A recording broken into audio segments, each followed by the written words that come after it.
Hello, humans! I am Sky Cannon, coming to you live on WLTH 1370 AM from the greatest city in all the world,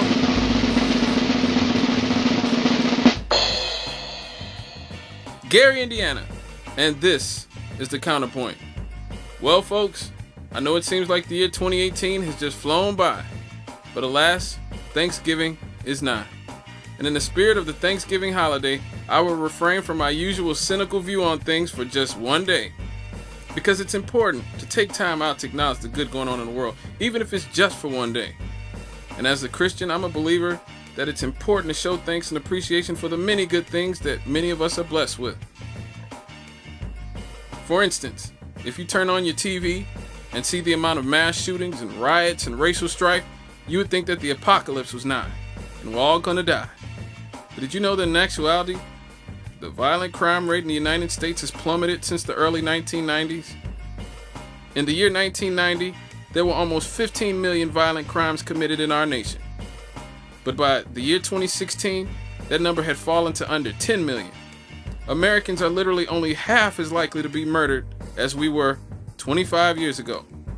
That's something that I, having grown up here in Gary, Indiana during the murder capital of America era, am especially grateful for. Or that in spite of all the strife that we've seen from earthquakes, hurricanes, and wildfires, that actually the mortality rate from natural disasters is only about a quarter of what it was 100 years ago. Or that 100 years ago, 20% of males died before their first birthday.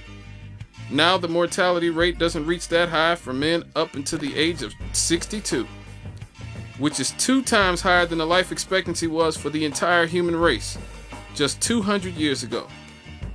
If you listen to the mainstream media, you'd think that the United States, Russia, China, and North Korea were all ready to nuke each other at any minute now. But you'd be surprised to find out that actually, the world's nuclear weapons stockpile has fallen by 85% since the end of the Cold War, making the odds of a nuclear holocaust less and less likely. And who can forget about the youth?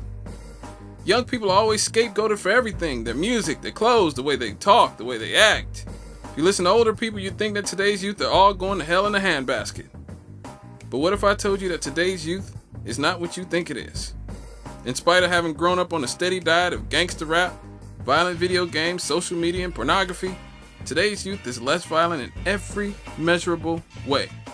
Less likely to use illicit drugs, less sexually active, which means less teenage pregnancy, and high school graduation rates reached their highest peak in the year 2015, with blacks and Hispanics finally gaining ground on whites. And finally, I'm grateful because over the past month or so, I've been personally dealing with an ordeal that has changed the lives of everyone in my family. A month ago, my father, who worked 45 years in a steel mill and who I thought would never break down, had fallen ill. And for a while, it seemed that we were going to lose him. But I'm grateful to say that he's still with us, and he seems to be stabilizing. Also, I'm grateful that we have people like my grandmother, who's lived to the ripe old age of 89, and my cousin Gordon Keith, who's still with us in spite of his ailments. I'm grateful for my own health, which seems to be holding up for now, and for all of you who haven't run me out of town or off the radio yet. You see, even in times such as these, when we're led to believe that the sky is falling, there's always a silver lining. There's always things to feel good about. Now, that doesn't mean that we don't have to address the issues that we still have. But in order for us to do that, we have to look around at our successes and see that when we actually put our minds to it, we have accomplished a hell of a lot. And ultimately, that is what we should all be thankful for. Okay, folks, you can catch up with me on Twitter at The Chemist Lives. The Chemist is spelled with a K because I am a product of the Gary Community School System, and we can talk about politics, music, sports. You can tell me how terrible I am at my job. And you can still listen to me every Monday from 6 to 8 p.m. on Issues and Answers with Jonathan Boose.